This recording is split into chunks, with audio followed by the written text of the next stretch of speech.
Dream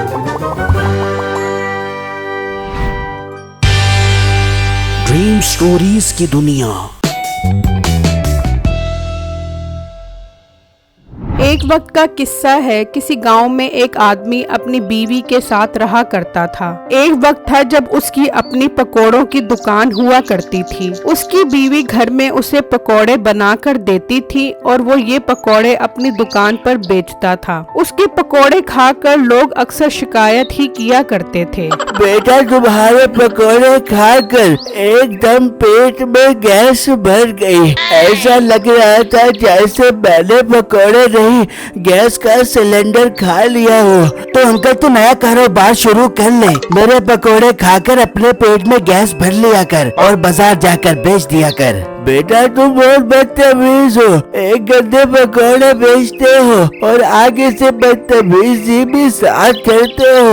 और बुजुर्गो, मैंने पकोड़े तुम्हें जबरदस्ती खिलाए नहीं, या मैंने तुम्हारा हाथ पकड़कर कहा कि पकोड़े खाओ वरना गोली मार दूंगा? नहीं, तो फिर तू मुझसे लड़ने ऐसे आ गया है जैसे मैं गैस का पंप लेकर तेरे पीछे भाग रहा हूँ। इस तरह मीठे के गुस्से और बदतमीजी की वजह से उसके सारे ग्राहक खत्म हो गए थे और उसकी दुकान बंद हो गई। हाँ मीठे, सारे पकोड़े बेच कर आ गया है। सारे पकोड़े? अरे पकोड़ों की ऐसी सेल हुई कि मुझे दूसरे शहर से पकोड़े मंगवाने पड़ गए। इसका मतलब लोगों को मेरे हाथ के पकोड़े बहुत पसंद आ रहे हैं। पसंद? वो तो कह रहे थे कि अपनी बीवी का हाथ काट कर ले आओ जिससे वो पकोड़े बनाती है। हम उसके हाथ को अजायब घर में रखवा देंगे। मैंने कहा अजायब घर में उसका हाथ नहीं बल्कि उसका मुंह रखने वाला है। जैसी बिन बतौड़ी जैसी उसकी शक्ल है। मिट्टू, ये तू क्या बकवास कर रहा है? होश में तो है ना तू? पहले होश में नहीं था, आज जब तेरे हाथ का पकोड़ा खाया तो होश में आया। अल्लाह माफ करे, ऐसा कोई गंदा पकोड़ा था कि मेरे दिमाग की सोचने समझने की सलाहियत ही खत्म हो गई।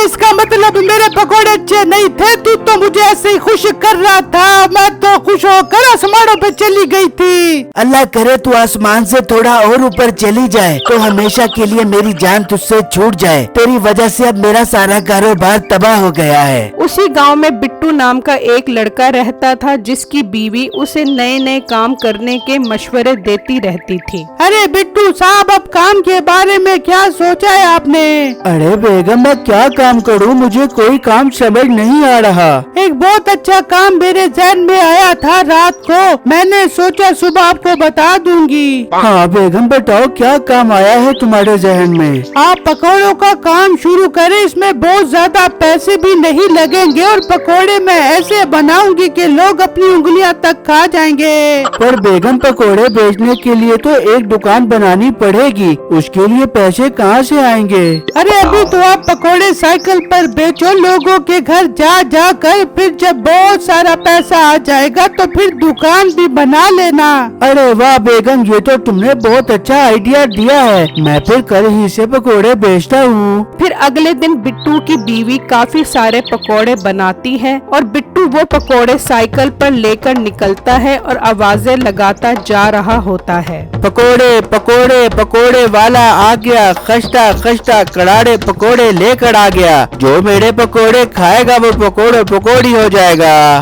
बिट्टू पकोड़े बेचता बेचता मीठे के घर के पास आ जाता है और आवाज लगाता है, पकोड़े वाला आ गया, ताजा ताजा पकोड़े खा लो, आकर मेरे से मिठबाशा कर। बिट्टू की आवाज सुनकर लोग उससे पकोड़े लेने आ जाते हैं। भाई जरा 20 रुपए के पकोड़े तो दे दो। अच्छा भाई, अभी देता हूँ आपको 20 रुपए के पकोड़े। और भाई आपको कितने के पकोड़े दूँ? भाई मुझे 30 रुपए के पकोड़े दो। वहाँ बिट्टू की आवाज सुनकर नसीबो कैंची कहती है, देख ले मीठे, तूने पकोड़े बेचना छोड़े तो लोगों ने पकोड़ों का काम शुरू कर लिया और तू अपनी मनुष्य शक्ल लेकर घर में बैठ गया। लोग बड़े कोई बेशरम है, मेरा झूठा खाते हैं। अरे मीठे, तू जा जा कर देख ये कैसे पकोड़े बना कर आया है। मुझे तो लगता है मेरे से अच्छे पकोड़े ना उबेंगे इसके। और मोटी नाक वाली औरत, वो अगर बेसन में पानी घोलकर पकोड़े बनाएगा तो भी तेरे से अच्छे होंगे। मैं तेरे पकोड़ों को झेल चुका हूँ, मुझे वो बदमजा दिन याद न करवा। अच्छा तो बातें न करे, जा जा कर पकोड़े लेकर आ। फिर मीठा पकोड़े लेने जाता है तो ग्राहक बिट्टू को कहता है, अरे वाह भाई जान, क्या कमाल के पकोड़े थे, मुंह में पानी आ गया आपके पकोड़े खाकर। हाँ भाई आपका बहुत बहुत शुक्रिया जो आप मेरे पकोड़ों की इतनी तारीफें कर रहे हो कि तारीफों के पुल बांध दिए आपने। अच्छा ज्यादा पकोड़ों की तारीफें करने की जरूरत नहीं है, जरा एक पकोड़ा मुझे भी दो, मैं टेस्ट करके बताता हूँ। फिर बिट्टू मीठे को एक पकोड़ा देता है और वो पकोड़ा खाकर कहता है, इतने गंदे पकोड़े, तौबा तौबा, पकोड़े कैसे बनाते हैं तुम्हें पता नहीं? मेरी अपनी पकोड़ों की दुकान थी, मैं तुम्हें क्या बताऊं, 5 मिनट में सारे पकोड़े मेरे खत्म हो जाते थे। अरे वाह भाई साहब, इसका मतलब आपके पकोड़े लज्जत से भरे हुए पड़े थे। हाँ, लज्जत तो मेरे पकोड़ों के अंदर रच बस गई थी। फिर बहुत ग्राहक हो गए थे, इसलिए मुझे दुकान खत्म करना पड़ गई क्योंकि बहुत पैसा आ गया था मेरे पास। वाह भाई साहब, आप तो बहुत खुश नसीब इंसान हैं। हाँ वो तो मैं हूँ। तुम एक काम करो, इधर उधर धक्के मत खाया करो, मेरे पास आ जाया करो, मैं तुम्हारे सारे पकोड़े खरीद लूंगा। वाह भाई साहब, आप तो बहुत अच्छे इंसान हैं। मैं कल ही से काफी सारे पकोड़े बनाकर आपके पास आया करूंगा, आपको भेज दिया करूंगा सारे। ये कहकर बिट्टू वहाँ से चला जाता है और मीठा अपनी बीवी को सारी बातें बताता है कि कैसे इससे पकोड़े हथियाने हैं। अरे वाह मिठू, इसका मतलब तो कल से हम रोजाना करारे करारे पकोड़े खाया करेंगे। हाँ हाँ बेगम, अब रोज पकोड़े खाएंगे। तू छोटी को समझा दे सारा काम। मिठू तू फिक्र न करियो, मैं से सारा कुछ समझा के दूंगी। वहाँ बिट्टू अपनी बीवी को सारी बातें बताता है। वाह ये तो बहुत अच्छी बात है, इस तरह हमारे सारे पकोड़े फौरन बिक जाएंगे। फिर अगले दिन बिट्टू पकोड़े लेकर मीठे के घर जाता है। वाला आ गया, आकर मुझसे पकोड़े ले लो सारे के सारे।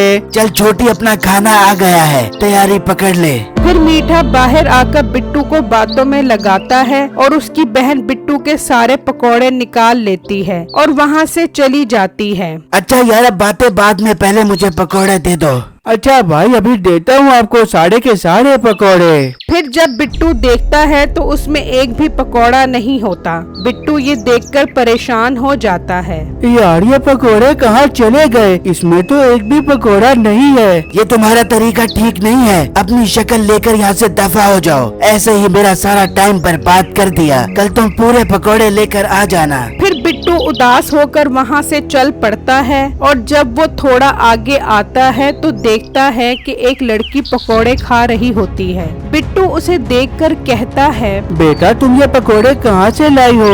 अंकल मैंने ये पकोड़े आपके चुराए थे। अच्छा, तो तुमने ये पकोड़े किसके कहने पर चुराए थे? मुझे मीठे भाई ने कहा था मैं उस मोटे को बातों में लगाऊंगा, तुम उसके पकोड़े चुरा लेना। अच्छा, तो ये वो मीठा बगैर चोरी करवा रहा था।